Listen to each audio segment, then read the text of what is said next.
Cheers, everyone. Back for another beer episode. This one features Matt, who is from Massive Beer Reviews. He also does the Beer Massif Podcast, which is on a break right now due to pandemic. But he reviews beers. He reviews thousands of different beers from all over the world. He's a great conversationalist, great, well-spoken man. Just recently had a kid, so we talked a little bit about having a baby because I've got one coming up too.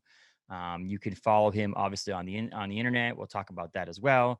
We really just talked about beer and the art of video reviews and the way he does it and how he does it and so on. This is Matt from Massive Beer Reviews on YouTube, as well as the Beer Massif Podcast coming back at some point in the future.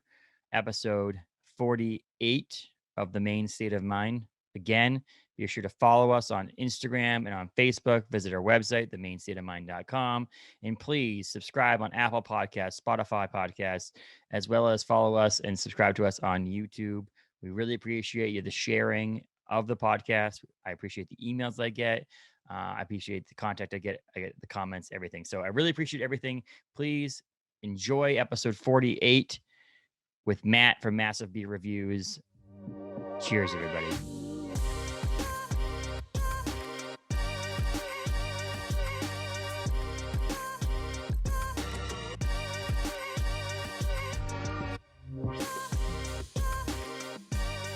Cheers. How are you?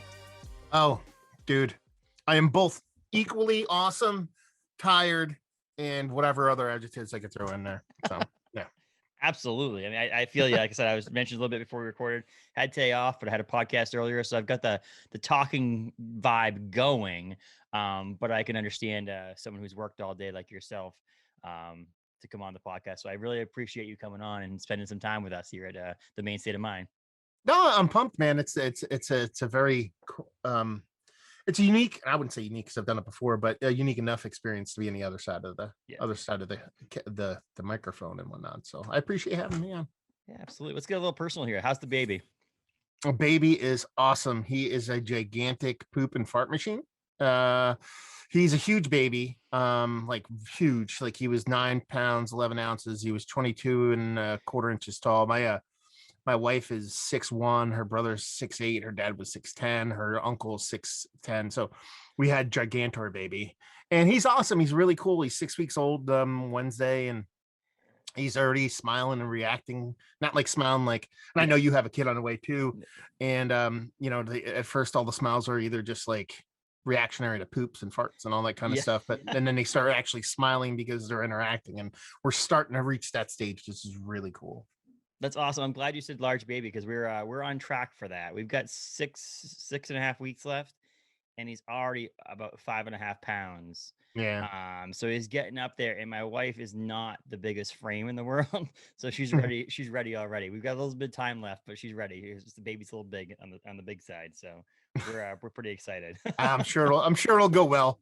Yes, absolutely. And everybody's healthy. Obviously, wife's healthy, baby's healthy. So that's good. Yeah, we're she's doing her thing. I live in a farm here, and it's her farm, and she does it. I mean, I've been doing a lot of the work obviously since she was pregnant, but now she's starting to get back in the swing of things, and everybody's happy and healthy, man. We got a really good support system. We live in the same grounds as my mother-in-law, so we have her at our disposal. She's retired, but still young, so we got it good. Let's put it that way. That's awesome. We had the baby shower yesterday, so we got to see some my in-laws and my mom. My mom's fully vaccinated, so she drove up from Connecticut to Maine here, and we got to see some family, which was nice. They're all excited because none of them have seen the pregnant wife since the beginning, because she got pregnant during COVID. So we've been staying away from people. So it was nice for them to all see the little baby bump or large baby bump. So it's pretty cool. So we're excited, but I know you had the baby. It was really great. I'm glad. And I'm glad everybody's safe and healthy. So let's talk some beer. There you go. Yeah. What are you drinking? Drinking this thing. Little Von Trapp Pilsner. I will chug this every day of my life. Oh, a little night shift. The night shift Nightlight. This is Okay. their light lager, but I will tell you what, I will still swear by in Maine, this is the best deal in craft beer because the beer store Damon's in Bangor, Maine, near where I live, this is $7.49 for a 4-pack of Tall Boys. Yeah. So I mean, like you cannot go wrong Yeah. with that. Yeah. That's like, I'm like, I don't know how someone's making money. How could you can sell it to another Yeah. state and then sell it for 750 and make money on it? But Yeah, that's crazy because I mean, you see so many boutique breweries. Not that I call them night shift boutique, but they're yeah, definitely in the kind of, crafty side of things. Obviously, small crafty stuff. You see like the really hip breweries banging out lagers and pilsner and charging 16, 17, $8 a 4-pack. It's hard to buy lager and pilsner at that price point. it is, and we have a brewery, as you know. I work for Orno Brewing Yeah. Company, and we don't do lagers that much because we only have a certain number of tanks and Well, space, and as it's the cost, it's not cost effective because it takes longer to make and it mhm. takes up one of our tanks. We don't have a specialized lager tank, so it has to use one of our normal conical fermenters, and it just takes too much time. And then you have to charge the $10-$12 a 4-pack Yeah, to yeah, sell it, and because the bigger guys, I mean, the bigger guys, they're you basically they lose that first 4 months or whatever long they lager, yep, and then they can flip their tanks because that's yep, what they're doing. Whereas a brewery that does so many different styles like you guys, tank space is money. You could you could spin a hazy in 2 weeks or spend 4 months on a lager and then charge what are you yeah. gonna do? So yeah, it's The hard. difference in cost is not there No, no, to make up that $4 or so. You no, make $16 no. IPA versus a $12 Yeah. lager or pilsner. So we do it. We try doing it in a bottle format, the 16.9, Okay. 500 milliliter bottles, and it was like $4 bottle of beer, which is still a good deal because I mean that's $4 a pint basically, and it's easy to sell at the restaurant, but selling it to the consumer in a bottle shop is like I could spend $4 on one bottle or spend, 750 Yeah. on a 4-pack, and it just I'm doesn't curious. work. So I'm, I'm curious. Is that made at night shift or do they contract that out? I Maybe. think this is made at night shift. For a little while they were contracting out to well, here we go. Here we go. It's brewed and canned at Night Shift Brewing Company, Everett, Mass, under special agreement in Pawtucket, Rhode Island. So this one might be done in Pawtucket, Rhode Island. Okay. Um, yeah, they Yeah. have So a they're well, they probably contracting that out. Who's yep. Pawtucket? Is that Smutty Nose? No, Smutty. No. Smutty Nose, they did have an agreement with Smutty Nose in New Hampshire. Oh yeah, yeah, Pawtucket, Rhode Island, I don't know. Because I know they also made an agreement with Two Roads, but that's Connecticut. yeah. I don't know. I don't know. They were Hey, supposed to if it open up tastes in good near in you in Philly, yeah. in Philadelphia, yeah, but they didn't end up getting the chance to do that. So I know they're distributing out there now, though, aren't they? Well, I'm in Jersey, so I don't Yeah. see a ton of PA stuff, but I know they just I think they're coming back to Philly, like they weren't, and I think they're actually coming back because when I interviewed the guys from Night Shift when I had an old radio show several years ago, and they're all from Philly, when they went to school in Philly and stuff Yep. like that, so they were pumped about doing that. So I think they still might come back, but I'm pretty sure that I mean we get so many people, and I'm like 10 minutes away from PA, so it's not like Yep. I'm far away, but we get so many breweries from up that way nowadays. It's absolutely bonkers insane. This type of stuff we get Bissell down here Yep. now and all kinds of stuff. It's crazy.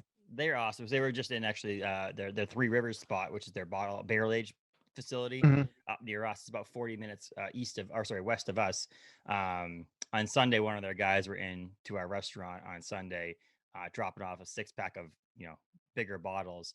And I was like, all I have is one barrel. Like I felt like I couldn't give them the equivalent back. I'm like, Bissell, you Yeah. guys are doing some badass barrel age stuff, and I can't give you the equivalent back. Here's a couple 4-packs. Like I can't trade this very well right now. But Yeah. those guys have always been really nice to us up here, and we're actually talking to some people in Philadelphia or in Pennsylvania as well. So we actually might see our stuff down there a lot more coming up here pretty soon too, which is pretty cool. Who you It's only talking 10 to? minutes from you. You can just pop over the border and grab some beer. Yeah, who you Not that talking to? 31st I, and Wharton? I honestly Can't don't know say. that Oh, information. okay. I honestly don't Oh. know it. So Oh, I just okay. know we've talked. We're in New York City too. So it's like we're with Kraft, which is a Sheehan company, Kraft Maine. Mhm. It's a Sheehan corporation, but they have a distributor in every state. Yeah. Some of them are called like Kraft New York, but some of them are other names. Like in New York Yeah. City, there's Union distributors. Mhm. And so I think we're with Union in New York City, but upstate New York, we're in Kraft. It's a pain in the ass. I'm telling you what, I'm glad I don't deal with most of that crap because that's just a pain in the ass, tell you that much. But yeah, now we got some cheers. We got some beer going on us. Nice little light beers going up. But I just am fascinated with how you got to be where you are. What do you have? Like almost 9,000 subscribers on YouTube, almost 2 million views. Those are Yeah. staggering numbers. I mean, that's pretty cool. How did you get to that point? Like, where did this all start? I mean, for beer YouTube, it is. I mean, it's and it's the smallest fish in the biggest Hmm. pond. But no, man, like I was a beer hermit. I'm older. I'm 45 years old, and when I got into beer in the late 1990s. And kind of went to Canada and ended up having good beer in Canada for the first time in my life, and came back and just started getting into beer and just really enjoyed it. But I was pretty much a hermit. I was like, Old English barley wine, Belgian ales, all that typical stuff. Because even though Sierra Nevada and those bells and those brews existed, it wasn't really a thing. And then just lived that hermit life. And somewhere around like 2010, I went through a divorce, and I was kind of just starting to be more of a social butterfly, if you will. And I was going out and about and meeting some people that were into beer, and just started hanging out and just doing a little bit more kind of just not beer shares, because I don't even think beer shares were really a thing. We're talking like late aughts, early Yeah. teens. It's just hanging out. And how I got into doing the YouTube portion of the show was I went to an actual beer share. This is probably around 2013 or so, I think it was. And a buddy of mine, well, at the time he wasn't, but a guy showed up named Joe, and he was like, "Oh," so got to talking and stuff like that. And he's like, "Oh, I homebrew, blah blah blah. I also do beer videos on YouTube." And I was like, "Really?" And he was a young kid, and he was very, very, very, eager, and very excitable and stuff. And Yeah. and I was just like, "This guy's doing this stuff. I should probably be doing this stuff," because hubris steps in, I guess. And but Yes. no, we ended up becoming really good friends, and that's how it started. I was like, "Yeah, that sounds like something fun I'd be into," and it just kind of steamrolled from there. You know?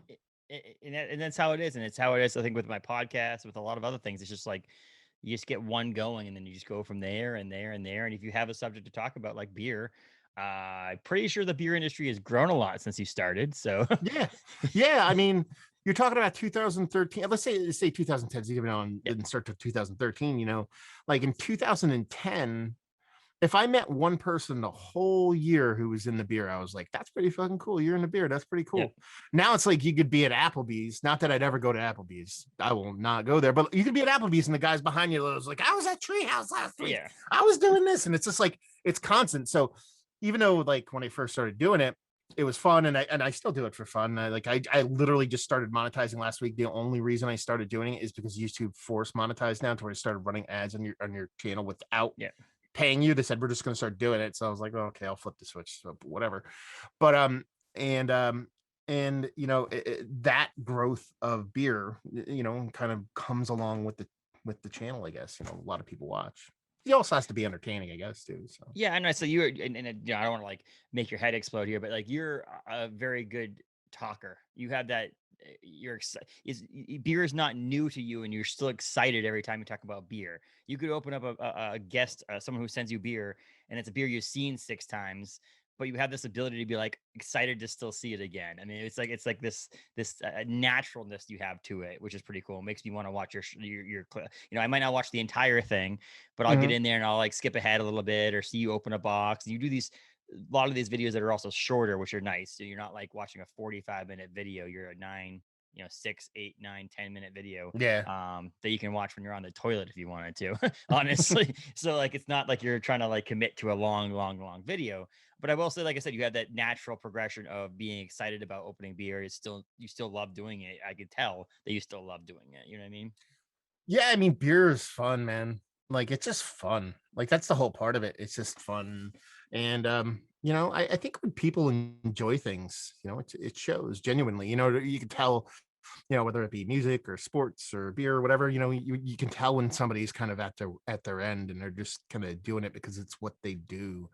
And you get a little bit of that with anything, and even talking about beer, because there's a lot of styles that are especially nowadays there's 14 different versions of this beer when it's really Yeah. just the same beer over and over again. So there's a lot of redundancy and things like that. But and when you like something, you enjoy something, you find something good, whether it be remembering something old that was great or something new that you never had before. It's fun and exciting. And just that, I've always been that kind of animated person. It's weird. I'm kind of a hermit and very, very reserved, but I'm also that kind of guy at the same time too. And it People like it. Some people hate it, but also watch. Haters, love you too. And it kind of works. People like it, keep digging it. If people didn't love it and dig it, I'd still do it. Maybe not to the extent I do now, but yeah. Correct. And that's always what I said to myself. I'm like, I'm going to talk and I'm going to have Yeah. conversations with people like you. And I'm going to have conversations with friends of mine who are a lot of times my guests. Might as well hit the record button and record the conversation because Mm-hmm. someone might like Yeah. listening to it. And if they don't, who cares? This is my podcast. I can do what I want on it, kind of thing. There's no one telling me what to do.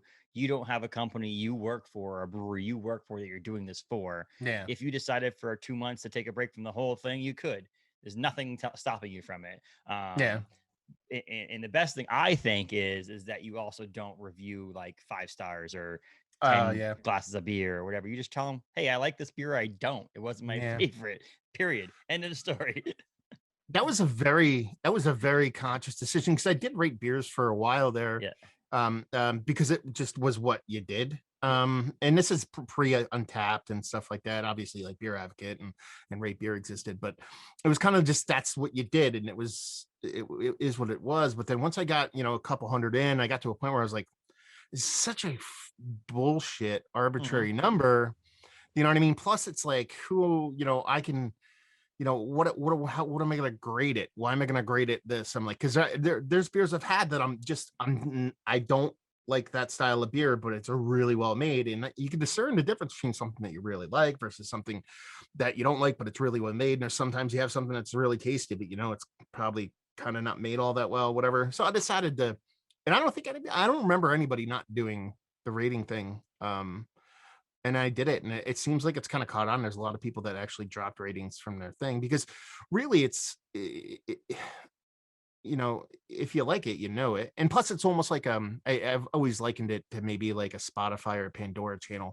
If you watch me talk about beer, and then more often than not I like the things that you like, then if I have something you've never had before, the chances are you're going to like it because we're probably in tune palate wise or something like that. In the world we have, with an untapped world we live in, and Yeah. I don't like harping too much on untapped, but it's the idea that someone rates a beer 1 star and says, I don't like IPAs. Yeah. And it's well, you rated it 1 star because you don't like IPAs, but this was it a good IPA? Like, was it good for what it was, or so on? Or the people, I mean, again, I'm not gonna pick on anybody else, but there's some breweries out there, people just give 5 stars anyway. They're like, I like this brewery, 5 stars, no matter what the beer tastes like, or how it was brewed, or with what fruit or whatever. It was just 5 stars. And it's like, well, then there's like it almost should be like a weighted system somewhere in Untapped, where they take the bottom ones out, take the top ones out, and find something in the middle so that you can figure out an actual rating for a brewery. Well, that's the logistical problem for people like you, is that there's a wealth of amazing data inside Untapped, and in all the rating sites there is, but you have to weed through that upper 10 and lower 10% of a minutia bullshit to find the data that you need, because it's really a great resource. You're getting market info for free, essentially, unless you want to pay Untapped for more streamlined versions of it. But yeah, it's one of those things where, like, everything is usually somewhere in the middle, truth wise, whether it be beer or anything else. I use it as a quality control thing too. If someone checks in a beer of ours, first of all, someone checked in a beer of ours that we hadn't made in 18 months, 24 months, and it was a West Coast IPA. And I kind of was like, well, did you check in that beer now because you forgot to in the past? Or are you trying that now? Did you hold on to that beer in your closet for 18, 24 months? Because that's not the true representation of that beer. I do like sometimes they have, late check-in, or I checked this in, I tried this last summer, I'm just trying to get my beer count up. Or checking in a beer and like they pour it in a glass, and sometimes it's a photo, but sometimes they're just like, oh my gosh, that's not the way the beer is supposed to look like. And you can reach out to them and say, hey, can we send you another beer to make up for the beer that you had, kind of thing. So it's like a nice little way of being out there and being able to see people, especially when you distribute outside the state, to make sure people are getting quality beer. And not that it happens that often, but it's also nice to just have that little check-in, that they'll be able to, check in on what people are drinking, and if it's new or if it's old or whatever. So there is a lot of data that breweries can use. But again, I still think it's funny. There's breweries out there that people don't care. Yeah. 5 stars, 5 stars. Just 5 because stars. of who they are. Yeah. I'm like, my favorite is And because my day job, because I have a day job, because you don't make money doing YouTube unless you're doing dances and shit. That's TikToks. Anyway, so in my day job, I do a lot of, I don't like to talk about my day job, but at my day job, like I deal with it. Let's put it this way. I deal with I work for a wholesale manufacturer that makes a product, and that product is sold on Amazon under our we private label for certain companies and stuff like that. So I have to deal with Amazon strictly. Like I handle all of Amazon. Our company does like $6 to $8 million in sales a year, and I deal with all the Amazon stuff, and I have to deal with the reviews on Amazon. And the inherent part of reviews, this is where beer differs a little bit, but inherent part of reviews outside of beer is that people want only more than half the time poop on they get angry and write a review. You know what I mean? Untapped, there's a lot of people like, I can't wait till somebody sees me liking this beer. So there's a little bit difference, but the reviews that always make me laugh, and I see it on Untapped and not laugh, like cry laugh, like stress laugh, is that when a person's like, I love this 1 star, like their finger couldn't function enough. They obviously really enjoyed it, but it's like best one I've ever had, 1 star. But then again, every now and again, someone says, I hate the spirit, it's the worst, 5 stars. So it's like, I guess it evens that. It probably does. It's just funny because we went from, when we were self-distributed, we only sold in the area we were in and so on, to, we had I want to say it was 3.97 or whatever. So close to a 4 out of 5, which was not horrible. And then we started distributing to multiple states. We went from a 4-barrel system, or a 4-barrel brew house, into an 8-barrel fermenters, to a 20-barrel brew house into 60s. And our rating has not changed from 3.97. Like we've gone how many more thousands of check-ins, and it just happens to be that's what I can believe that Orono Brewing Company is a 3.97 on Untapped, because you can't go from 10,000 more check-ins and it doesn't move a 0.01. Yeah. Like, it's still 3.97. Like, it's just insane how it works that way. Like you said, someone does 1, someone does 5, and so on. So the like the beer, don't like the beer, or like the beer, I drink it once, maybe never again. I'd rather listen to that than you say it's 5 glasses of beer out of 5 glasses of beer. Because again, who are you? Honestly, who are you? Like, what does it matter? Yeah, it's like, unless you're, Randy Mosher or coming back from the dead Michael Jackson, I really and those people never did that shit, so they wouldn't do it either. So yeah. And then you wouldn't have the segments if you didn't grow to where you are, though. You wouldn't have the segments you have now, like the mystery beers and the unpackaging of beers and stuff like that. Because if you were so small, no one would be sending you stuff, because no one would be watching. So that's kind of cool too. That little segments you've been able to add over the years that have been cool, of like unboxing packages from people and then having mystery beers sent to you. Because obviously you can't do your own mystery beers unless your wife was involved in it and she bought the beer and wrapped it up for you. Yeah, that's a weird one though. That's like a little bit more, that's like chicken or egg, I do, because I do the mystery beers. Do people send me beers, or do people send me beers that I do a mystery, that kind of thing? Because the mystery beer thing was born out of a friend of mine. Like I did a homebrew, actually. The guy that I said he does videos, I'm going to do him because I'm better than him. That guy, him and another one of our friends, we did a homebrew. We did like, I forget what it was. It was like a barley wine, some kind of barley wine stout hybrid or something like that years ago. And then a year or so after we made it, the guy's system we brewed it on, because he had all the bottles, he's like, I got a beer, but I want to wrap it up and kind of and so you don't know what it is and drink it. And we actually were like kind of sitting there drinking it, and we're like, what, this is that beer we made a year and a half ago. And I'm sure shit as was. And then shortly after that, I asked my buddy Keith, I was like, what, because he would give me beers like every 2 weeks, and just random beers from all over, a lot of other half stuff. This is probably like 2014 or 15 or whatever. And I was like, what, start wrapping stuff up so I don't know what it is. And I'll just, because I was like, that works even better, because then I can just talk about it and speak about it with no preconceived notions. And then it kind of took off from there. And then the beer thing, that's the weird part, is that like I would say like at least 80% of what I do now is from breweries or more so subscribers. I don't do brewery unboxings, just because I always mention that a brewery sent me beer, but I'm just not a big brewery unboxing kind of guy. But the amount of people that send up, it's insane. I'm like, oh my God. And sometimes people do send crazy stuff. I'm like, you're insane. So people like it. People enjoy it. I don't know. It's weird. It's weird to get beer sent in the mail for a couple of reasons. One, because people spending a bunch of money, but two, I'm giving out my address to all these people. You know what I mean? So I should have probably got a PO box. So if I disappear one day, then it's definitely somebody that sent me beer. Well, it's funny too because I mean there are some states too that's not legal. At the time I sent you beer from us, wasn't legal in the state of Maine to ship beer. Period. Um, Okay. and so there are states nowadays. There's states like that you can ship beer to. So like the state of Maine changed the law just recently. The law passed that changed that I can ship beer out of state. But because I'm allowed to ship beer out of state now, the law had to require us to be able to ship in state because you can't let it happen one without the other. But then I had to look up online, like places like Michigan, you can ship beer in state and you can ship beer out of state, but you can't ship beer from another state into the state. It's like this weird back and forth thing on it. But people always ask me, can you ship beer? I said, like, I can't ship beer from the brewery because that technically is a problem Yeah. with us at the time. Yeah. But I can personally ship you a beer. I'm not going to like some random person, like some customer from Michigan, because it's that's not worth taking the risk. But I'm like, if you personally want to ship beer from your house to someone else, ship it, but tell the person at the thing if they ask you if there's any liquids in it that it's Moxie, which is a very popular soda from Maine, and that your friend lives in another state and Moxie is not available in that state, and they really want that. The post office or UPS or FedEx or whatever will be ecstatic that you're sending this out to another state. Yeah. They're never gonna know. And then I have a friend of mine that works for UPS, so he just picks it up. He's like, I don't care what's in the package. I'm just gonna ship it.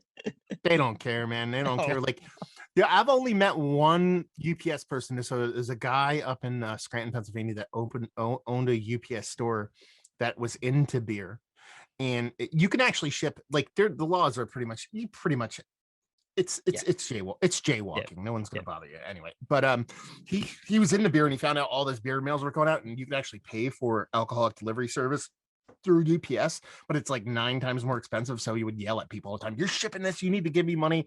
So he was like kind of the Grinch with that stuff. But yeah, I mean, out of, like, I would say over the course of the past 4 years, the amount of breweries that have sent me beer, probably 50 or so randomly across the nation, and 3 of them sent them legally.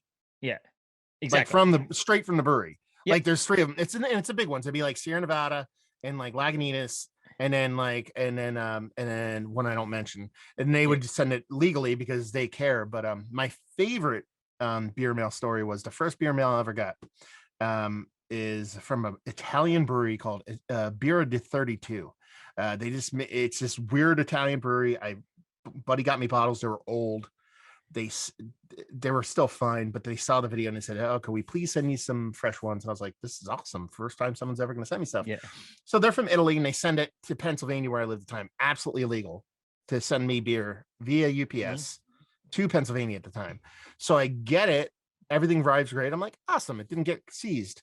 4 months later, I got a bill from the U.S. government saying owed customs on the thing that I got illegally.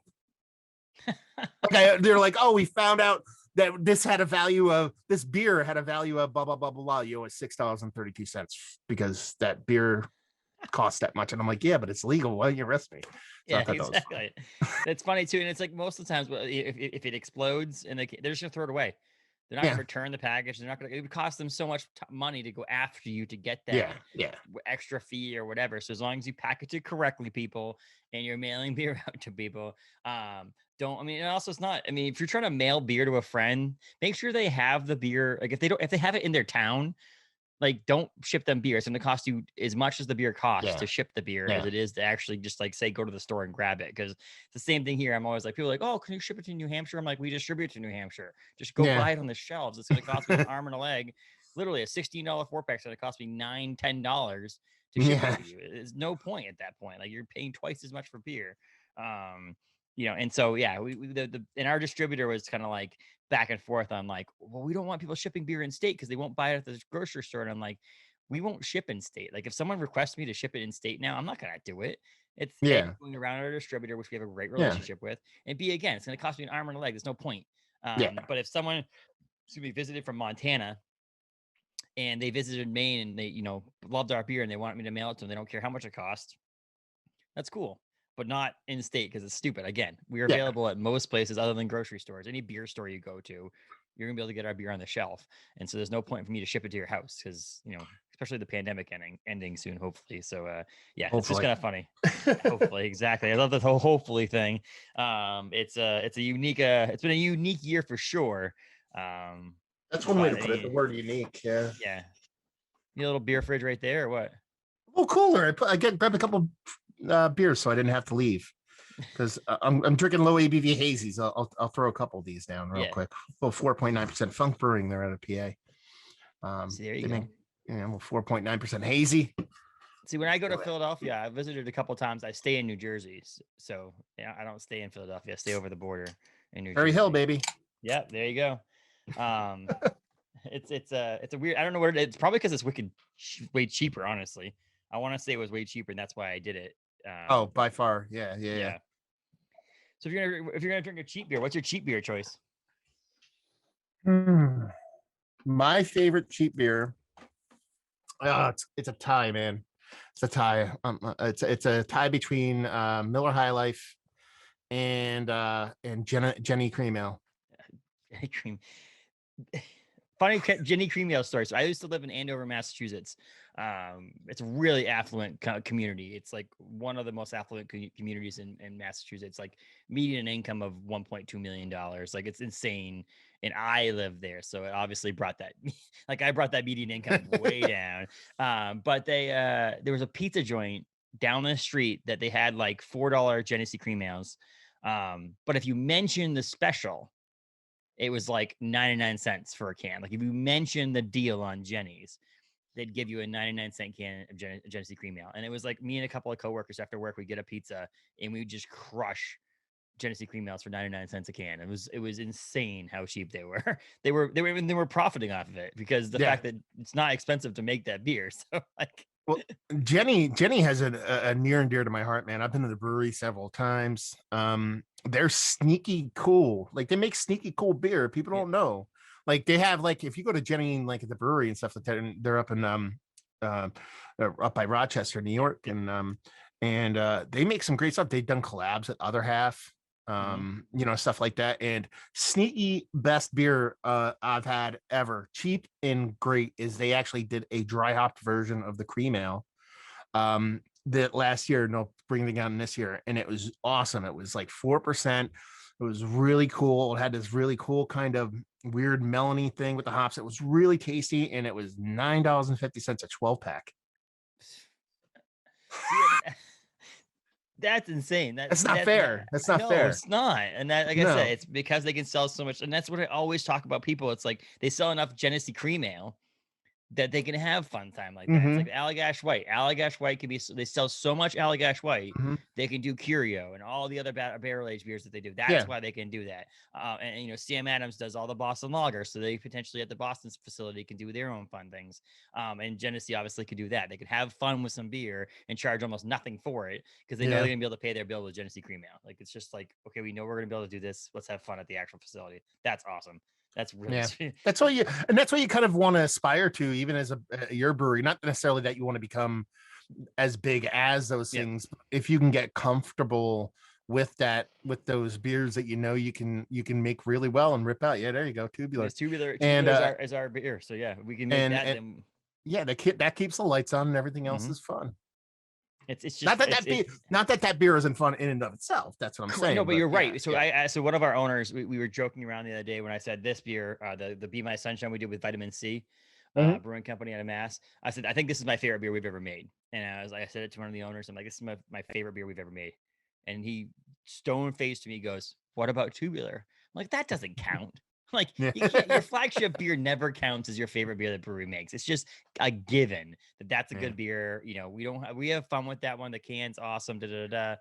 I can't pick that. That's just people from Allagash can't say Allagash White's their favorite beer. Come on, you got to move on from that. Like people at Genesee Cream Ale is not their favorite beer. It's something else. So it's not fair to say your flagship is your favorite beer. Yeah, I mean you're from the Northeast United States. It's kind of like saying we all know that Tom Brady's the worst quarterback ever. We don't mention him in that. We just talk about everybody else.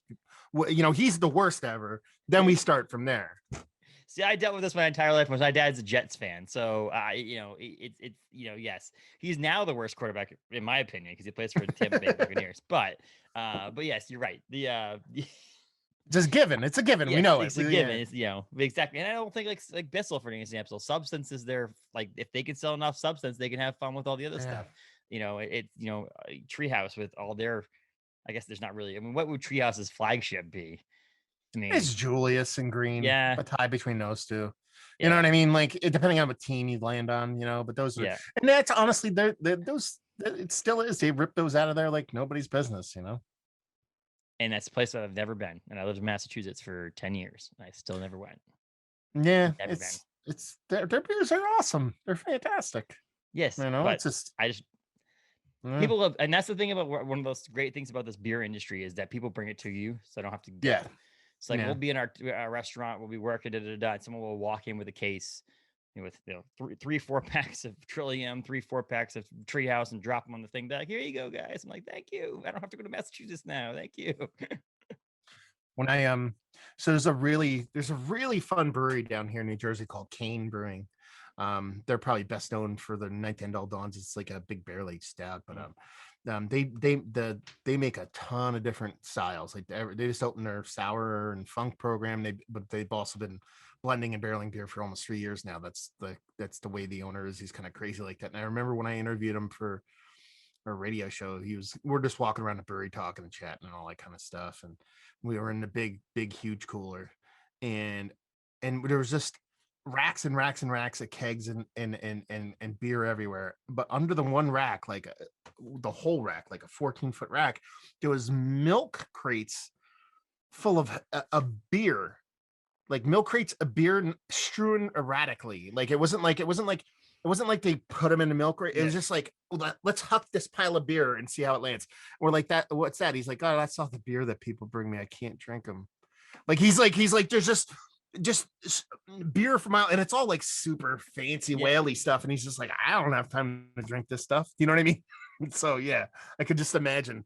We just talk about Bissell, and again, this is the conversation I had because I just had it. One of my buddies, Justin Quayle, who works over at Bissell in their Three Rivers facility up in Milo.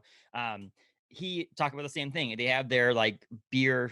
Obviously the brewing industry, we have short fills, which are just basically non-sellable beer, and that we have for employees. So all of our employees that work for the brewery are allowed to take cans home, and obviously they should be drank and consumed within a couple of days because they will oxidize and so on. That's why we don't sell them to consumers. And then there's another stack that's next to it, which is all the beer that people bring us. And it's like, we'll cherry pick out of that, like, oh, it's a cool badass bottle, we'll do that. And like one of the guys in the brewery loves to savor bottles, so he'll savor a bottle and have fun with that. But then there's all the other stuff, and it's like most of that stuff is stuff that we just don't want to drink. Like most of that stuff is the breweries that dropped off stuff. We're like, we've had it. We're okay with that. It's cool. You can take that. But then there's also just beer. I can only consume so much beer. Like, I work 50 hours a week, so I'm there all the time. So I take home beer all the time. Top shelf of my fridge in the kitchen is pretty much full. Beer fridge is full. I can't take home any more beer. So there has to be this give and take thing. And so let's give it to all the employees that, like, the part-time people who work in the kitchen who can't afford to buy their own beer. Let them have it because it's fun, and they'll never get a chance to actually try Julius or Trillium or any of these other breweries that get brought up to us. And so there is that kind of funny thing where it's the two stacks of beer. And we have to write sample on all the beers that are from the breweries because the liquor inspector will be like, you're not allowed to have that in there. Or we have to put it up in our fridge up in the office that we, those are the ones, that's where we put all the beer we want to drink. That goes up in the office. Yeah. But yeah, you're like, don't put that in that pile. Give that one to me. And that's one's going. Yeah. We did have, it's funny. We got it during the pandemic because we weren't open for months at a time in the restaurant. We had stacks of beer that people had brought in there, and we had tried some. We were like, well, obviously doing some market research too. Like if we're making a new style, we're gonna try some other people's beers, and we'll go to the store to buy those. So we'll buy 4 packs or 12 packs or whatever you need to do. And so we put it up in the break room on a table, just all the beer that needed to get the hell out of there because we had the liquor inspector coming. We knew they were coming. Let's just put it out there. Everybody take what they want at the end of their shift. And it was funny because like the last things that were left over were like the 3-year-old IPA that we found in the cooler, and it was like a couple of hard seltzers, and like, it was just all this random stuff. And it was kind of funny how you could tell what style of beers the people in the facility like because that was not there. But my buddy loves IPAs. Like my best man at my wedding loves IPAs. His wife likes Kolsch's and Pilsners and lagers and stuff. And so I give him all kinds of IPAs because that's what's around. And then his wife would be like, "Why don't you bring me any beer?" And I'm like, "Because the beer you like is what all of us in the brewery want to drink." Yeah. Like all the brewers want the low ABV session IPAs. We want the lagers. If someone makes a pilsner with lime in it, we're gonna drink it. Yeah. Like that's what we want to drink right now. So all the stuff that you'd want to drink is already being consumed by the brewery. That's why there's double IPAs and triple IPAs in there because we don't want to drink that right now. We drink enough beer. We don't need that. Yeah, no, I feel that, man. Same thing. Team low ABV all day. And it's weird. You put the word session on something, and it's like almost like you drink it, you're gonna get a disease for someone who comes into your restaurant. Because if it's double IPA, especially we're in a college town, double IPAs all day for all those college students. Anything that has the word session on it, it's like So we've actually stopped using that word. Yeah. An IPA that's 4.5% is an IPA. Period. There you go. There's no need to put the word session on it. I'm okay with an IPA being an IPA because obviously you remember, like you said, you're 45. Yeah. You remember when an IPA was 4.5 to 5.5%. That was an IPA. This tubular is 7.2 now, and that's the now average is the 7 to 7.5%. Yeah, I argue that caught it offline because people like anything over 8 is a double IPA. I'm like, no. I'm like anything over like 7 is like 7.5 maybe, but more like 7. I'm like, and I'm like, people are like, here's my 9.8% double IPA. I'm like, no, that's not double IPA, dude. Nope. That's an American barley wine. Yes, exactly. And it's true. It's the same. I mean, we're gonna work on a beer. I was supposed to do one for my wedding, but my wife and I got married in the middle of a pandemic. And so we ended up taking a beer that we had, and as a graphic designer for the business, I just designed a new label. And when it came off the canning line, the last few cases, I had him switch the label to our label for our wedding. And so I never got the opportunity to pick out the hops or the recipe or anything like that. Like they wanted really to do that, but there just wasn't time, and there wasn't the sales part of it in there to actually sell this beer out of the store. But because I'm having a baby now, we talked about it, and so we're gonna do a beer this summer, this June, coming out that I actually get to pick the hops for and stuff like that. And so we're really excited about that coming out. And I was like, I want 5.5%. I don't want it to be any more than 5.5%. We don't want to go less than that because again, it'll be harder to sell. But I want 5.5% because I want to be able to have this the entire summer for me to drink. I don't want a double IPA. I love double IPAs, but I just don't want that all summer to drink because I'm just gonna have one and be full. I don't need that right now. So maybe I'll need it. Maybe I'll need it to fall asleep at night. So hey, you need to just do a collab with Bissell and do the baby Arono.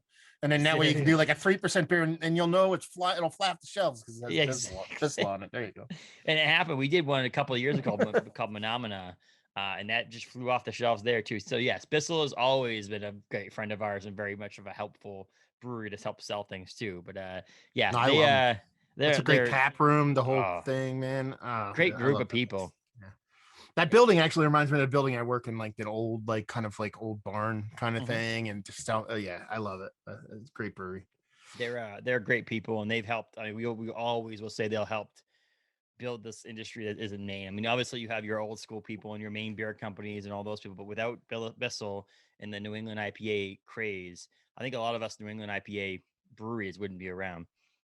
Especially in Maine. There are other people to thank around the whole New England and Northeast up to Vermont and so on. But like in Maine specifically, those Noah and Peter Bissell, like the brewing industry wouldn't be what it was now without those guys doing what they did back in the day. And we just did a collaboration with Battery Steel, who's in the old Bissell facility. Yeah. So Bissell started on One Industrial Way. They moved out. Maine Beer Company started there. And then Bissell moved in. Bissell moved out. Battery Steel moved in. And so it's kind of cool. Like think about those breweries. Bissell and Maine Beer Company came out of the same facility. Foundation's still there. The Foundation's still behind it. And Austin Street's right next door. Yeah. The last time I went up there, they were all like Battery Steel wasn't there yet last time I was up there. But Bissell was out. I forget who else was in there. Now across the street is Allagash.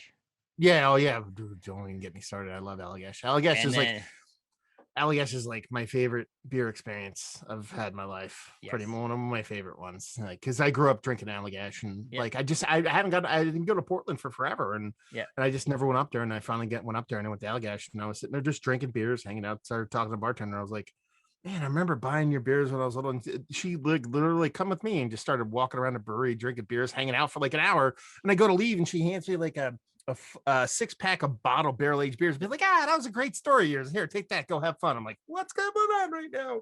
So yeah, It's insane. They have another brewery, another definitive is across the street. So it's okay, like that yeah, whole little area is just like it's like in Silicon Valley they have those like hubs think that people tanks, like yeah, think tanks. That's what that whole yeah, area yep, in Portland yep, is. It's like the brewery think tank area. yep, And everybody's like, Allagash has obviously got going anywhere, but those yeah, breweries in there, if they ever get big enough, they have to expand to another location. Austin Street, who's in there, yep. opened another spot in Portland. Battery Stills there. Definitive has 2 spots now. So it's crazy to see that little small little like square Mm-hmm. footage. It's not even that big of what they grew for breweries in the state of Maine is just absolutely fascinating. But with our brewery, we fit that vibe of Portland. We have a facility almost not identical, but very similar to Bissell's spot on Thompson's Point, Okay, and but we're the only one like that up here. So yeah, like everybody else is like small or like they make like red ales and ambers and porters and stouts and like like very a homebrewer turned pro kind of guy. Yeah, yeah, yes. And yeah. so we're the only people in this area with the same the facility, the 10,000 square foot facility with the styles of beers we're making and all that stuff. So it's pretty cool for us, but it's like it's also unique because we also like we can't be like go to that spot because like anywhere else from us, if you really liked our spot, it's not going to be the same. Yeah, But yeah. it's not going to be exactly the same. Whereas in Portland, you can be like go to these 15 spots, and they're all going to be the same. But there's Like also whatever. the Yes. flip side of that though, which is like Allagash is kind of like the keystone there. Like as long as they're there, those other places will exist. Not that those other places can't exist in their Correct. own accord and merit, but they'll always have that foot traffic. So if somebody comes to your brewery and is excited for your brewery, it's not like they're like, oh well, we're here because there's 9 other places we're gonna go to anyway. So there's that flip side where someone comes purposefully. You're like, hey man, you made the trip out here. You wanted to come here. It's not like, well, let's go there because we can go to 9 other places. They Yep. came to you. That's a great thing, man. And I had this discussion, next week when a different episode comes out. I mentioned earlier that I recorded an episode earlier today, and that episode comes out after this episode. But on that episode, to give you a little preview, it's a comic book guy, and he was talking about how the comic book industry now has become way more collaborative. That there's like these variant covers that come out that like someone who writes for another book or draws for another book will like do a variant cover for your cover, Mm-hmm. and it's like their whole mindset is if they're doing well, if they do well, this book does well, I'll do well. Because if this book does well, then the industry itself will grow. And that's how the brewing industry has been over the years. It's like as long as everybody does well or that brewery does well, then hopefully mine will do well. Mm-hmm. Because like you said, there are places though where people come and they see a brewery across the street and you're like, well, there's a brewery here. Let's go across the street or so on. The breweries that have one brewery and nobody within miles around them probably doesn't see that traffic that someone like ourselves, and even if the breweries are absolutely not the same, they're going to try those breweries around you because they're within Yeah. driving distance so that people can come up. So if they're successful, then hopefully we'll be Yeah. successful and vice versa. I worked in I work in technology. That's what I do for a living now. But prior to that, for 18 years, I worked in a tattoo shop.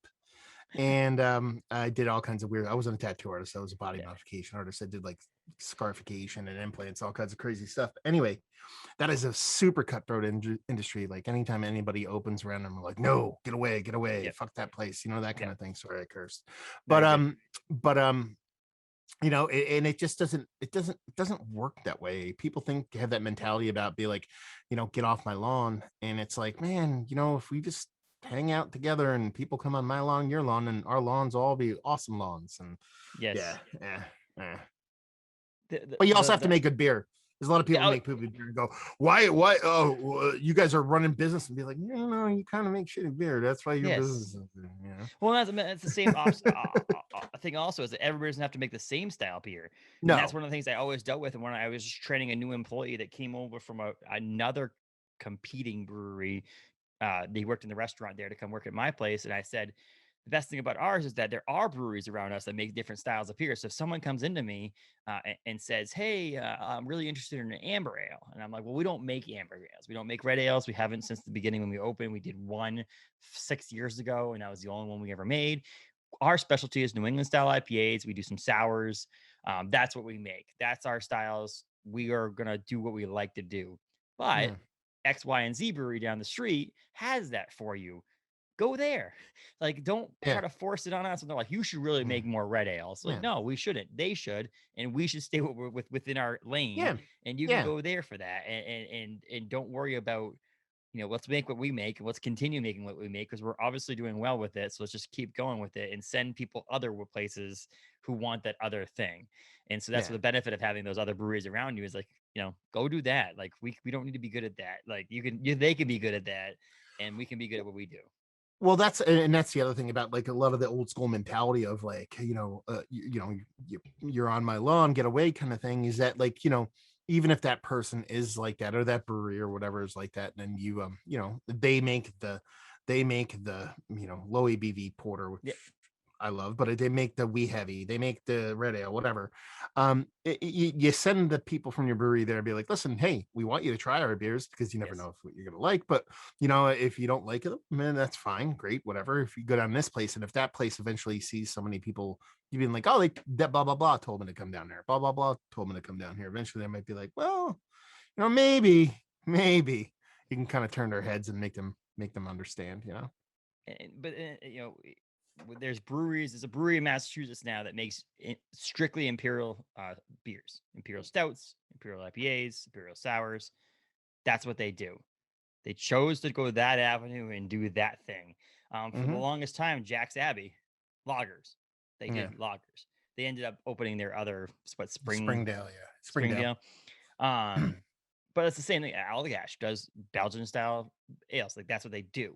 And so they chose those things. Just because everybody came in their front door and said you should make a New England style IPA doesn't mean they're going to change to do that. Like, they're just going to say, no, the guys across the street, there's 4 breweries within walking distance of us make excellent New England style IPAs. Go there. Be here and have a nice Belgian ale and drink the beer that we want to make. And that's what the cool thing about the brewing industry. And that's why I'm absolutely ecstatic with how big it is now. Like, the number of breweries means that there's something for everybody. There's nothing, no beer drinker out there who likes the style, who likes beer, doesn't have an ability to get a beer they like right now. Like, it's I know. not. We're definitely golden age right now, man. I don't understand how it could get better. I mean, sure, COVID has put a damper on things, but if you take it, the whole thing into perspective, it's a time to be alive. Well, my buddy Adam just gave up alcohol. Just, his heart and some other things that are going on in his body. He just decided, I don't want to drink alcohol anymore. Got really into non-alcoholic beer. And he's like, now that's his thing. And obviously he's like, that small 0.5% or lower is what his thing. But he goes, I got into it. This is the perfect time for me because there's a huge surge on non-alc beer and 0.0 beer and all that stuff. And he's like, I'm loving it. Now I want to be able to figure out how to do it at home. And I want to do, he's a home brewer. He's going to try it himself. It's like, there's literally something for everybody who likes beer. Oh yeah. Like, I had a bourbon barrel aged non-alcoholic imperial stout about a month and a half ago. That's amazing. Like, what? And it was pretty all right. It was all right. No, I've always been a non-alcoholic beer drinker. Like, I'll put case or certain specific ones in my fridge, and like if I drink a couple beers, I'm like, I don't really want to be drinking no more. I'll just chug a couple of those. So, and it's like, no, there's so much variety. There's so much good beer. There's a lot of poopy beer, but there's a lot of my favorite thing about beer right now is just since there are so many places that breweries are now becoming bars, not necessarily that they're your corner drunk spot, but they're becoming a place where people drink and people hang out, and that was lost for a very long time. We didn't really ever have that here in the United States. So to have, like, at the end of the week, where are you going to go? Well, let's go to the local brewery, instead of the local bar, kind of thing. And I think that's fantastic. It's one of my favorite things about beer right now. And obviously I'm a big beer drinker. I love beer, but all of my friends, my best man at my wedding, my best friend, his wife, we go out when we go out to drink beer. Like that's like we go Hmm. to but like the places we like to go are there's a couple of places that are a brewery with a restaurant, a brewery with a Hmm. restaurant, a beer bar. Like Yeah. their whole thing is the 20 draft lines they have on, and they Yeah. make like amazing food, but they always switch out for cool beers, and that's where I go to get like other beers that are not like the breweries that I'm going to as beers, in another brewery with a bar, so or a brewery with a restaurant. So it's like that's the thing we like to do because of the fact that there is that. But it also has been expanded to people open bars that are strictly around beer. That didn't happen 10 years ago. There wasn't that many beer bars out there that are just like, no, we're gonna carry 25 different styles of beer on draft and 100 barrels, the different bottles that are on like, in the barrel room and all that stuff. Like there's definitely a cool surge around beer, that's made it easier for all of us beer drinkers to get it, let Yeah. alone enjoy it. Like to actually physically put it in my hand, it's so much easier nowadays than it used to be, Yeah. No. for sure. Time to be alive, baby. Yeah. Oh my gosh. Yeah. Tell you what. Sierra or I can't. Syria. Ceria. The blue can non-alc beer. It's made by the guy who found one of the guys who started the Blue Moon beer, who Okay. came up with that recipe or whatever. Blue Moon. Yeah. Um, they have a couple non-alcoholic IPAs and things like that, but they make a non-alc wheat beer that honestly, if you close your eyes and took it, you'd think you'd be drinking a Blue Moon. And so to me, it's like, and Blue Moon's not my favorite in the world by far. Yeah. But my point is, if there's something out there that you close your eyes and you don't realize it's non-alc, that's pretty cool too. Like that's where you want to make your non-alcoholic beer, because when you have no alcohol in a beer and you're used to drinking beer, there's something missing. There's So alcohol missing. Alcohol is a flavor, so that obviously you're missing something. But this beer yeah. is one of those. That's the one I buy now. It's not super expensive. I can get it. I buy it through my business, but um, that's what I'm gonna be crushing this summer. Having a few pints and then be able to crush one of those and still drink the beer, but also have that ability to level myself out so I'm not getting wasted every day this summer. So we're talking earlier and touched briefly on like Yeah. the mystery beers that I do. So I've had some people send me mystery beers, non-alcoholic mystery beers, and I think I'm probably about 6 deep on those, Yeah. and so 4 of them I caught. 4 of them I'm like, this is not alcoholic beer. I know it is. It's not alcoholic beer. The only 2 was from that Athletic Brewing Company. Yep. And like I was like, this is like low ABV, hazy, but I still thought it was regular beer. So Yep. some people get it pretty spot on, but kind of close to that. And if anybody actually watches my channel, they'll know this. I am 100% super low ABV guy. Yep. In when you're talking about the whole session thing not being a big selling point for you or anybody else, there's a big push for low ABV beer Yep. now. You see a lot of breweries doing like, sub 4%, a lot of sub 5, but a lot of sub 4% beer, and it's some of this stuff is really, really good. So, there's, even not having non-alcoholic beer, to have like these really vibrant, well done, tasty 3.5% little super pails or something like that. Or oh man, I'm loving it. Summer's coming. It's gonna be 80 on Yes. Wednesday. I am ecstatic. Well, and we did a beer last summer called ATP after like your annual training plan. It was one of the owners of the business. He has like bikes and stuff like that, so he wants to have something. It was 100 calories per can, and it was 3.3% alcohol, but with the full of flavor, and that was the best thing. I was again, I said the same thing at that time, where it's like this is one of my favorite beers we've ever made, and it's because it had the flavor that I wanted in it. It had it wasn't super heavy, and honestly, most 16-ounce New England IPAs are going to be plus 200 calories. Yeah. It was just nice to have that low calorie, low ABV, easy drinking summer beer. And that's actually what we recanned for my wedding, which was perfect Oh, wedding okay. beer. Very Oh, perfect wedding beer. perfect wedding beer. So like I ended up getting 3 kegs of beer for my wedding. I got like Yep. a quarter keg of Jenny Cream. And then I got 2 sixtels. One was from a brewery down this way called District 96. They're out of New City, New York. They do a bunch of collabs and stuff like Yep. that. But I got their Kolsch, which is their Americanish. So I was like, okay, I want a Kolsch. And then I wanted something low ABV, hazy. So, I'm relatively good friends with the guys from Equilibrium Brewing in Middletown. So I was like, I want a sixtel. They're like, okay, we'll get you something. And I was like, went up and I'm like, You got something? And they brewed a brand new recipe of a 4.3% hazy. And I was like, I didn't even taste it. I was like, sold. And he's like, Yeah. just take the keg. And it drank like a 6.8% hazy. And it was like 4.3. I was like, this is the best wedding beer ever. Exactly. Yeah. That low ABV. And it's like, it's funny is that I feel like we're really good at recently, like the beers that we've had recently that have been high ABV that have drank like an 8.5% that drank like a 6%. Mm-hmm. Where I was like, what can we get at good at the beers that are really good that are like 3.5% that drink like Yeah. they feel like they're 6%, but they actually Yeah. drink lower than Yeah. that. Because I'm like I said, I don't want beers that are 8.5% to drink like a 6% because I'm gonna drink 8 of them and I'm gonna be Yeah. very bad the next day. So let's do the that's my opposite here.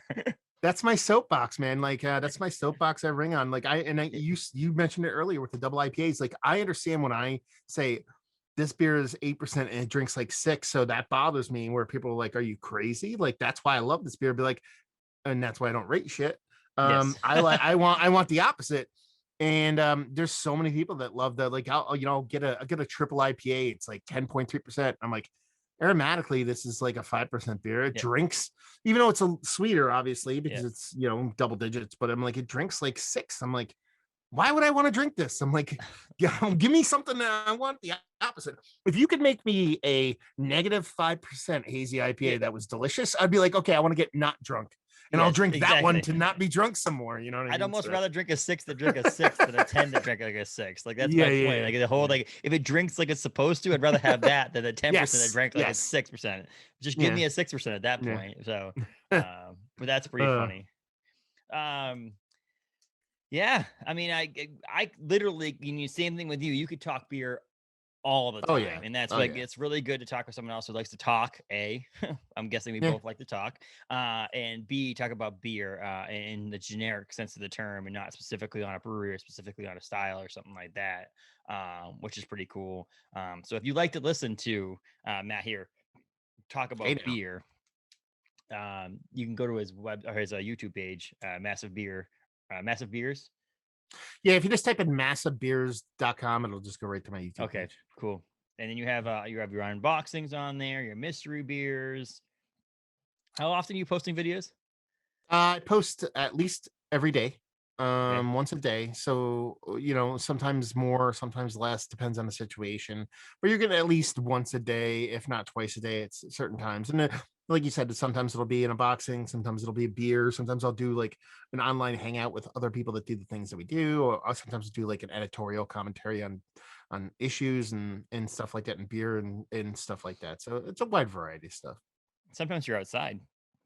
Yeah. Oh, dude, outside beer reviews are the best. I live on a 26-acre farm, man.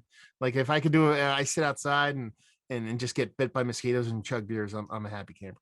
We're gonna do that. So I'm bringing on. This is a little bit of a sneak preview for anybody else. I'm bringing on a co-host for my podcast. Starting in, I do seasons. In season 4, which is the next season, we're starting with a new co-host every episode, which is pretty cool. A Ooh. good friend of mine, Adam, and so we talked about that too. Where like we're talking about like the first part of that season. We're because I'm having a baby and I had to move my like studio around and stuff like that. Like I used to have an actual studio, but because now that's the nursery. We're moving it like it's like a amorphous blob now. Like it's not actually in a spot.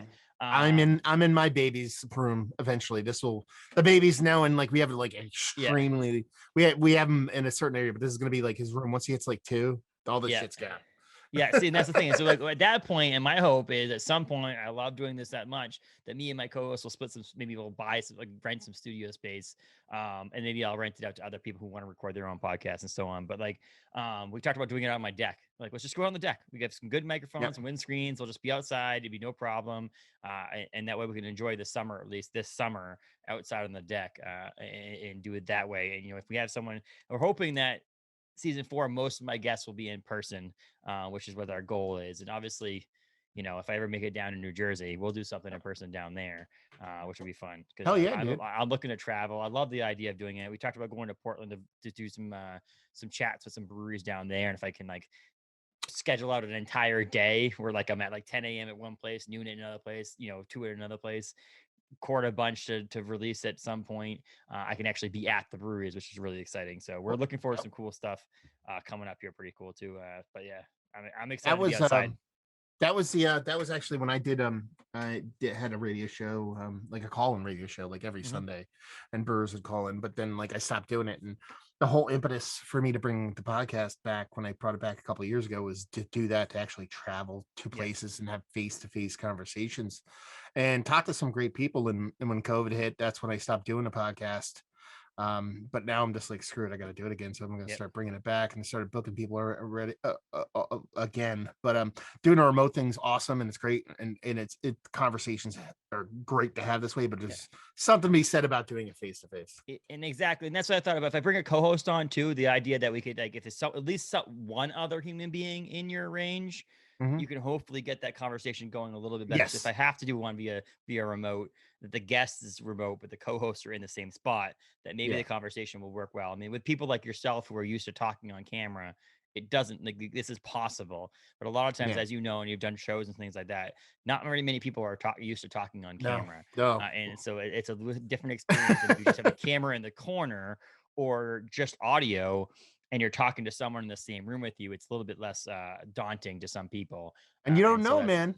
Yeah. You don't know until you actually start recording. Like when I worst interview I had, and this is nothing against him, but what's his name? Oh God, what Randy? No. God, I always forget his name. I don't. The guy who Phil Markowski from Two Roads. Like, he's the smartest dude in the history of mankind, but he's almost like a rock to crack as an interview. Yeah. And then there, like when I ended up interviewing Kimmick from Alchemist, it was like I didn't even have to talk. The dude wouldn't shut up, and in the best way possible. You know what I mean? So even when you have the best intention, be like, yeah, I'm gonna talk to Phil. He's such a sponge of material. I could just get everything off him, and it's just like, you know, you have a 5-minute question lined up, and you ask this very brilliant thing, and you get yes. Yeah, to not a yes or no answer. The question wasn't yes or no, and he still answered yes. You're like, okay. So. 2 weeks ago, I did a podcast with a guy who does PA announcing for the New England Revolution soccer team. Okay, yeah. And he does the marketing part for the New England Patriots. And so it's like, that guy I know for a fact was going to be a fun podcast because he loves to talk, and he has the announcer voice. So it's like, I know, and then he had the equipment. The podcast sounded beautiful remotely. He's from Massachusetts. It was the perfect thing. And I knew for a fact that no one was going to reach that level. When someone literally talks for a living, it got it. That's the epitome of it. No one's going to be able to reach above that. But Matt, you know, you like to talk a lot on Massive Beer, so check out YouTube. You're on Instagram. You have a Facebook page, all that stuff too. So we'll put that in the links with this as well, so you can check you out and so on. And keep drinking good beer, man. Keep making videos. You're doing a great job. I know you. I don't have to tell you you're doing a great job because I have no say in that. But you're doing a great job. Hey, even it's always nice to hear. I appreciate it. Thank you very much for having me on, brother. Very cool, and can't wait till we get to actually sit down and chug a beer in person. Absolutely, man. So any last minute advice for me? I'm about to become a parent in like 6 weeks. Anything you want me to give me? Any little tidbit you learned in the first 6 weeks? And this is probably going to be, this is not what, and nobody told me this. Yes. Okay. And this is what I feel. Now, you might be different. It's all fucking awesome. Like, everybody was like, you're going to be tired. Yeah. I'm tired, but I'm not tired because of the way people explained it. Like, I'm tired because, like, it's not like I'm like, oh, I'm not sleeping. I'm actually sleeping. Like, maybe it's because I have a good support system, or maybe because my kid's really cool. I'm actually getting sleep, but it's like, I'm tired because I'm constantly like on, like, I'm like, wait, what's that noise? Oh, what's going on over there? So is what it is. But I went through my whole life actually purposely. I'm 45. I purposely didn't have a kid. I was married previously. Yeah. You know, I might not have been the safest guy in history of mankind, but I purposely didn't want to have a kid until I met my wife, and I really realized what I had and what I wanted in my life. And purposely having a kid, and then being like, okay, now I got to change diapers, got to do all this stuff. And it's all awesome. It's all awesome. Like, it's even like when I go to, like, the baby's got like a poopy diaper. Yeah, that's right. I said poopy diaper. Yeah. And the baby has a poopy diaper. And my wife's like, oh, I'll do it. I'm like, no, I want to do it. This is fun. And dance around and poke and be like, hey, buddy, what's going on? It's all awesome. So, I don't know what else to tell you. Just have fun with it, man. That's the biggest one. I say, people tell me that they're practically indestructible. Like, don't worry as much about the baby. Like, people told me that, like, don't stay up all night trying to make sure he's like, just know that he's going to do his thing and you're going to do your thing, and obviously keep an eye on him and stuff like that. And like, he's not like, he's not concrete, but the idea that I'm trying to take this, like the kid is, people have been raising kids for hundreds and hundreds and hundreds of years, that your baby's going to be okay. Like, don't stress about it. Actually, here's a pro tip. This is the one that I didn't even think about it until you said right now. This is probably I didn't do it thinking of this, but I did it and it ended up paying tenfold. So I bought a 2-pack of Wise cameras. Like Wise, like they're just little tubes of like cameras, and basically they're just like a little webcam, and they have audio, and then you can actually speak through them too, and sound comes out. And what I did was I mounted one right over his crib. And the reason why it worked out perfect is, one, I can watch them whenever I'm not around, like if I'm at work or whatever, but also like when the baby's like, you got to do stuff with the baby and the baby's feeding or the baby's getting fussy or whatever. So you turn it on, like when you wake up and you check on the baby and you think, okay, that it's going to be like another hour, the baby's going to get hungry. You turn on that video, you turn up the volume, and then you put the phone under your head. So when you're sleeping, and you start hearing the baby mumbling and grumbling and right inside your ear. And then you can look and peek at it. You just lift your head up, peek at it, and then put your head down. So you don't have to like get up and actually check the baby. That's my pro tip for everybody. There you go. See? So what we're going to have is we'll wait a little while, but my buddy Brian and I have a podcast called Rockin' the Dad Pod. And it's all about being dads and raising kids and stuff like that. So you'll be on that at some point. We'll get you on that too. So, but until then, cheers, man. Keep drinking good beer. You know, if you ever need it, if you just message me and say, hey, I need another shipment from us, I'll send you some beer as well. I'll send an auto mail to go every 2 weeks. Then yes, there you go. Hi, I need beer. Please send it. Weird. But hey, man, Matt from Massive Beer Reviews, I really appreciate it. Absolutely awesome. Get some more. You need more ink, man. You need more ink. I don't know. Dude, I got shit everywhere. You have no idea. Okay. Like it's when you work in a tattoo shop, it's harder to get tattooed when you work in a tattoo shop than when you don't. So, but I got stuff randomly on my body everywhere. You know what I mean? So I got my next appointment is May 12th, so we're getting another one done May 12th. And then my tattoo artist said, "How about I schedule you for every other month?" And I said, "Just do it. Let's just get it done." That's the way to do it. I mean, it's expensive, but it's the way to do it. Just do it. So, hey, man, I really appreciate it. Go, spend time with your wife and your kid. I really appreciate it a lot, very much. Matt, Massive Beer Reviews. Go check him out on YouTube, massivebeers.com. Right? Sounds good? Sounds good. Beers. There you go. Hey, man. Thanks a lot. Cheers, brother.